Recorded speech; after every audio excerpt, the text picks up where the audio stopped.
Ok, on a cette vidéo de Go To Guy. Ces jeunes vont choquer le basket. Oh, putain, il n'y a plus de batterie dans mon. Bon, c'est pas grave. Ces jeunes vont choquer le basket français en 2025-2026. Ou encore Penda, ils ont tous explosé en France avant d'aller en NBA. Aujourd'hui, je te présente les nouveaux visages du basket français qui vont nous régaler en Betclic Elite et en Elite 2.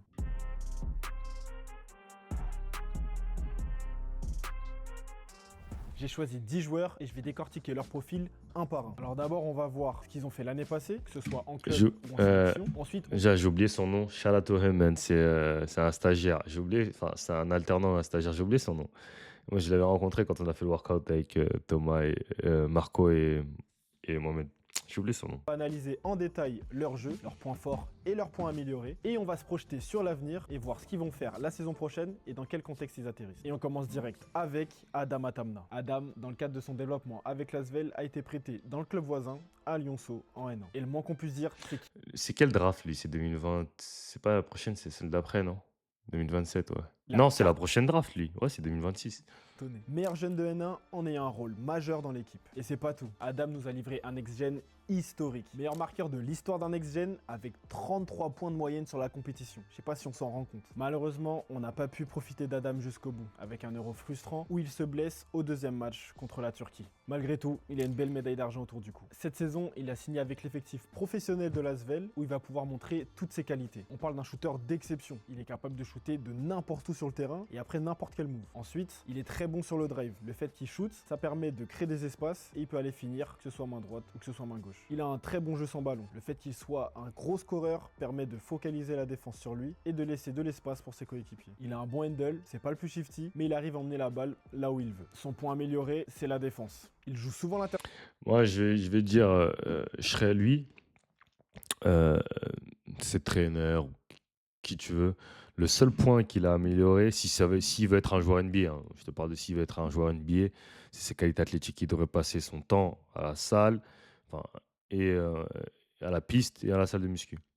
Parce que c'est un bucket, clairement c'est un bucket. Mais si tu peux pas garder en NBA, tu pourras pas jouer. Ok, tu pourras pas jouer parce que toi, il a pas le talent d'un Harden ou d'un top joueur NBA, tu vois. Donc lui va arriver en tant que fin de premier tour, au mieux vers les places 15-20 comme Nolan. Mais si tu défends pas, tu peux pas garder, c'est mort. Et il va arriver dans l'une des pires les positions la plus tough en NBA, donc poste 2-3.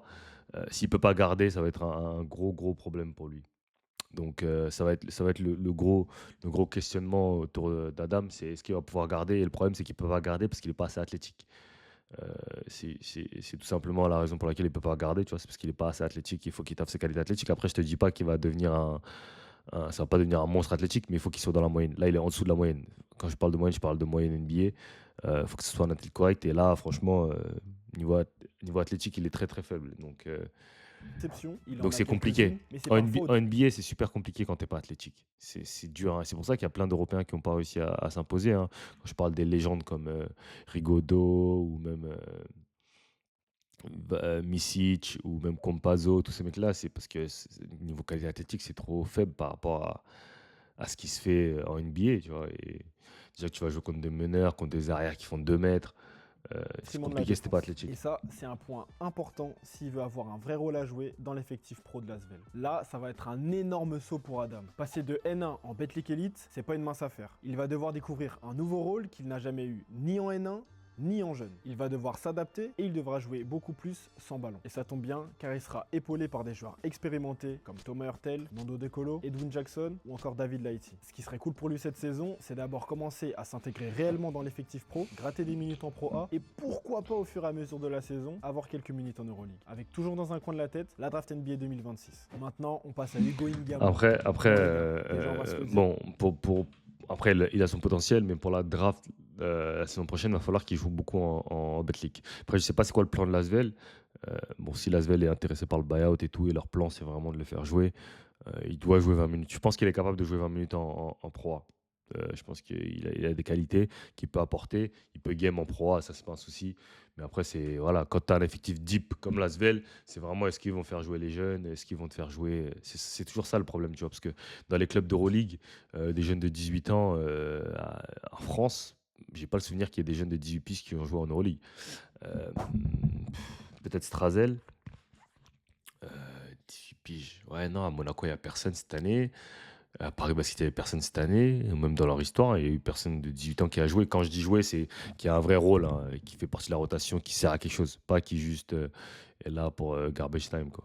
C'est en 2008. Et ce qu'il a fait, ça n'a rien à voir avec un 2008. Hey! Principale option offensive en N1 avec le Pôle France, dans le 5 majeur du Next Gen de Belgrade. Pièce ultra importante dans l'équipe de France U18, avec une perf monumentale contre les Espagnols en finale. Il a connu une saison pleine à même pas 17 ans. Hugo, c'est le synonyme de la domination physique. Il est plus fort que tout le monde, il saute plus haut que tout le monde, et il est en avance sur tout le monde. Et le pire, c'est qu'il devient de plus en plus menaçant. Il a un bon petit mid-range qu'il arrive à... En Europe, c'est important de préciser qu'il est en avance en Europe. Et c'est ça que, les gars, je vous le dis toujours, hein, c'est ça des fois, c'est l'erreur qu'on fait. Tu dis, punaise, il est plus athlétique, il est plus physique que tout le monde en Europe. Quand tu le ramènes de l'autre côté, je sais pas s'il est plus physique, plus athlétique que tout le monde. Tu comprends? Mais je pense que l'année prochaine, avec la Coupe du Monde U17, ça va vraiment être l'occasion pour eux de vraiment se tester, tu vois. Tous ces mecs-là. Euh, Après, je sais pas si Hugo, c'est un. Non, c'est pas... non, il pourra pas faire les U17, je crois. Non, il pourra pas. travailler sur Je son dis de la tir à 3 merde. points. 2008.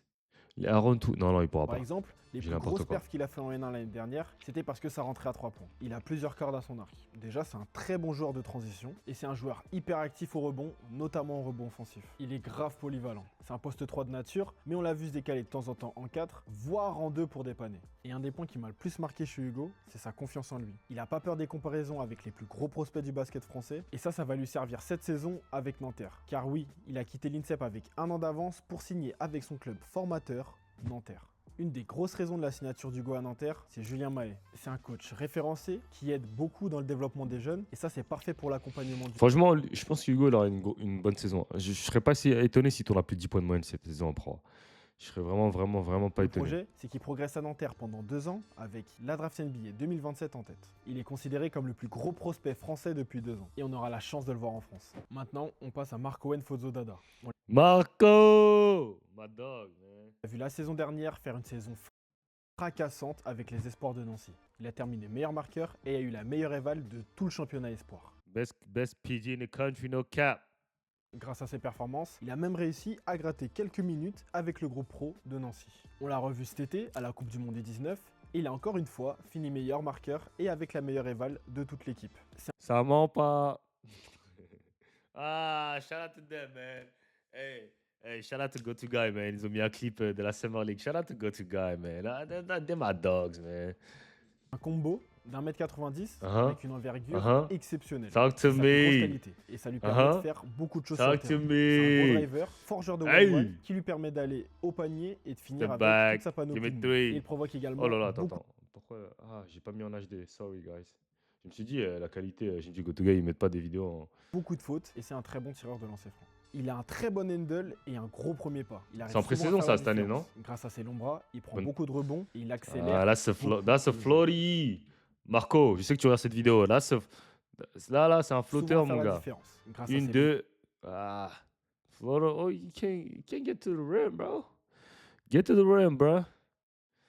T'as un mismatch là, va dans la raquette, mon gars. Va mettre ton 2 points là. Il a un très bon handle et un gros premier pas. Il arrive souvent à faire la différence. Grâce à ses longs bras, il prend beaucoup de rebonds et il accélère beaucoup le jeu. Globalement, on parle d'un joueur ultra rapide qui met beaucoup de rythme. La marche est haute à Nancy, mais il a des opportunités à saisir. Je pense qu'il aura vraiment du temps de jeu, qu'il pourra devenir un vrai joueur de rotation. Et c'est là Ouais, non, normalement c'est le deuxième meneur. Hein. C'est le deuxième meneur à Nancy, c'est le plan. Deuxième meneur, essayer de gratter même une place de premier meneur au fur et à mesure de la saison, mais c'est le deuxième meneur à Nancy. Hein, et s'il fait le taf, ce sera la draft l'année prochaine, hein. J'espère pour lui en tout le cas. joueur qui pourra le plus se démarquer cette saison. Passons à Maxence Lemoine. Il sort de 2 très bonnes saisons en espoir et ça lui a valu 23 matchs et 8 minutes de temps de jeu avec l'équipe pro la saison dernière. Même si on est un peu frustré parce qu'il n'a pas eu le temps de jeu qu'il devait avoir avec les pros. Et enfin, il nous a pondu un Ça veut dire quoi? Il n'a pas eu le temps de jeu qu'il devait avoir avec les pros. J'aimerais bien savoir ça. Qu'est-ce que ça veut dire ça? Il n'a pas eu le temps de jeu qu'il devait avoir avec les pros. Euro 18 sublime. Il est devenu le leader de l'équipe après la blessure d'Adama Tamna et il a endossé le rôle à merveille. Il a fini avec la meilleure évaluation de l'équipe et dans le best 5 de la compétition. Maxence c'est un poste 1, Ah, he's a killer. d'1m87 et c'est un Non, c'est pas un et- poste 2, c'est un en poste espoir. 1. Là, c'est un poste 1, ok? Point guard, 1m87 en plus, point guard, he's a point guard. La saison dernière, il nous a mis coup sur coup 41 points et 44 points. Quand je vois Maxence jouer, je vois Eli Okobo. Franchement, il est capable de créer son tir, de marquer sur n'importe qui avec sa main gauche. Et il est vite, aussi un très bon créateur. Donc il est capable de créer des espaces, d'envoyer la balle. Je pense que cette année, ça va être grosse saison pour lui en Pro B. Je pense qu'il peut déjà jouer en Pro A, no cap. Il peut jouer en Pro A, il peut donner une rotation Pro A. Et là, il va jouer en Pro B. Je pense qu'il va avoir une grosse saison du type. Allez, bon, je connais pas trop après sa situation je crois qu'il est au Stade Rochelet, je crois. Je connais pas trop sa situation, mais Stade Rochelet, je sais que c'est une équipe qui a pas trop de budget, donc je pense pas qu'ils aient des joueurs de ouf. Allez, moi je parie sur un 12.4 passes. Au bon moment, au bon endroit. Et puis on parle d'un mec qui a un tir élite, que ce soit à 3 points, à mi-distance, après dribble en catch and shoot, c'est ficelle. Comme je vous l'ai dit avant, il n'a pas eu beaucoup de temps de jeu cette année avec Strasbourg. C'est pour ça qu'il a été prêté à La Rochelle en élite 2. C'est une grosse saison à venir pour Maxence. Il aura beaucoup plus de responsabilités et il pourra montrer l'étendue de son talent. Son défi, c'est de montrer qu'il a rien à faire en élite 2 et que sa place, c'est en Betclic Elite. On est en élite 2 avec Jonas Boulefa. On l'a vu qu'en fin de saison à cause d'une blessure à la hanche, mais ça nous a suffi pour voir tout le talent qu'il a. Et en seulement 9 matchs, il a eu le temps de poser une perf à 29 dévals avec 27 points et du rebond. Jonas, c'est l'archétype parfait du poste 4 moderne. Sa qualité première, c'est le shoot. Sa mécanique, elle est fluide. Quand ses appuis sont posés, c'est dedans et il dégaine ultra vite. C'est un joueur très intelligent, très propre, peu d'erreurs sur le terrain et c'est un joueur d'équipe. Il va aussi beaucoup marquer sur des cuts et c'est un défenseur solide. Et c'est pour toutes ces raisons qu'il a signé à Blois en Elite 2 et je pense qu'il va avoir un rôle très important. Ce qui va être intéressant avec Jonas, c'est que les qualités de la Pro B, il les a déjà. Le jeu sans ballon, le shoot, mais la plus grosse interrogation, c'est sur le physique. Si le physique tient, ça va être une magnifique saison pour Jonas. Et en plus, il rejoint Thalys Soulak, son ancien coéquipier à l'UNICEF. Oui, et pray for him, man. J'ai vu que Thalys, il a eu des problèmes au cœur ou un truc comme ça. Pray for him, man. C'est dur hein, quand tu joues au basket toute ta vie et qu'on te diagnostique des trucs comme ça. C'est tough. Donc, pray for him, man. Qui vise le haut de tableau. Maintenant, on va du côté d'Antibes avec Gabriel Veras. Gabriel Veras, il nous a lâché une saison de porc. Yo, il faut que j'aille voir un game de lui, là. Donc, je sais pas s'il va encore jouer en U18. Je sais pas s'il a encore l'âge des 18, mais s'il joue en U18, il fallait. I gotta go see a game. Like. France U18 et MVP. Il est bien son game. It's tough. De France U18 et Next Gen 2000. Il est tough. Il a tout raflé. Il a même fait 9 matchs avec les pros, avec 11 minutes de temps de jeu de moyenne. Franchement, pas mal pour un joueur qui n'était pas attendu à ce niveau-là. Il a des bonnes stats en espoir, avec notamment un joli 44% à 3 points, alors qu'il prend des tirs complètement fous. Parce que oui, Gabi. Il a 44% à 3 points? Avec les shoots qu'il prend, c'est tough, hein? Joueur à sensation. C'est un meneur. Il fait un après, il était en espoir Pro B, c'est ça? C'est vrai. Et il est mais bon, c'est quand même tough. Hein. Sur un terrain. 44% à 3 points, c'est crazy. Des tirs en déséquilibre. On a l'impression de voir un mec qui joue au City. Son point fort, c'est la vision de jeu. Il a un QI basket énorme, il voit tout en avance et il est capable de faire n'importe quelle passe. Son autre atout, c'est son leadership. Il a une énergie communicative et il emmène tout le monde avec lui sur le terrain. Avec Antibes, il va devoir cravacher pour avoir des minutes. Mais il a tout le talent nécessaire et le leadership pour que ça se transpose avec les pros. On passe de la Côte d'Azur au nord de la France, cap sur Luca Le Tailleur à Gravelines Dunkerque. L'année dernière, l'Euro 16 l'a très bien lancé. Il a pu faire la NGT Istanbul en novembre. Attends, c'est un espagnol? Je ça se transpose avec les pros. On passe de la Côte d'Azur au nord de la France, cap sur Luca Le Tailleur à Gravelines Dunkerque. L'année dernière, l'Euro 16 l'a très bien. Ah non, ok, j'avais peur. Ok, il était dans le 5 de l'Euro 16. Donc Aaron Tounancy, il n'a pas fini dans le 5 de la compétition? Bien lancé, il a pu faire la NGT Istanbul en novembre. Très bon début de saison, mais malheureusement, il s'est blessé. Même avec une saison quasi blanche, il a signé pro avec le BCM parce que c'est un gros prospect. C'est un poste 3-4 d'environ 2 mètres. Après, je pense qu'il va jouer dans son jeu avec Roman Domon, ancien jeune du club. C'est un joueur polyvalent. Je pense qu'il va jouer en. Tout bien faire sur un terrain. À l'espoir. Un gros moteur, très fort en attaque, très fort en défense. Il est vraiment utile à toute équipe. Il est très bon dans les coupes, bon cul basket, très bon rebondeur. Bref, tu le veux dans ton équipe. Premier aspect pour cette année, on veut revoir jouer Lucas sur un terrain de basket. Ensuite, l'objectif est de s'intégrer dans un effectif professionnel avec, par chance, un coach qui fait jouer les jeunes. Je pense vraiment que c'est l'un des 2008 les plus intrigants et c'est pas pour rien qu'on l'a mis 3ème dans notre ranking en juin dernier. Maintenant, focus sur Akram Nagy. Après une belle saison en espoir, c'est surtout en pro qu'Akram s'est affirmé. Avec l'arrivée d'Elric Delors, Akram a eu du temps de jeu et il s'est offert une belle perf contre Monaco, 12 points, 10 dévals en 16 minutes de temps de jeu.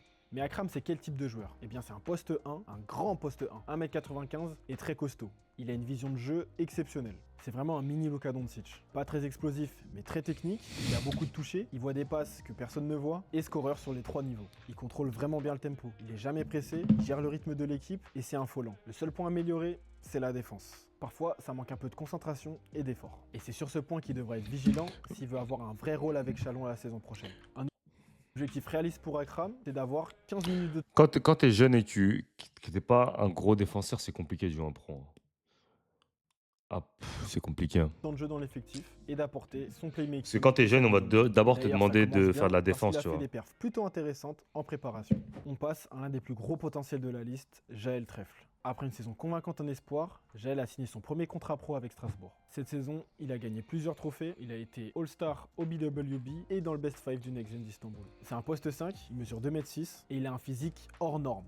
Envergure, taille, qualité athlétique, il a Hey. tout pour être un prospect NBA. De plus, il est très mobile pour sa taille et il a une très bonne coordination. C'est un joueur très aérien, avec une grosse détente. Il attrape tout en attaque et contre tout en défense. Give me Malgré that, tout, il a boy. quelques axes d'amélioration, notamment son What handle, you sa talking about? gestuelle, qui est bonne sur le mid-range, mais qui doit s'améliorer sur le 3 points. En bref, c'est un diamant brut à polir. Malgré tout son talent, la question qui se pose, c'est de savoir si Jaël aura des minutes. On a vu que la saison dernière avec Maxence, c'était compliqué. Est-ce que ça sera pareil avec Jaël? L'avenir nous le dira.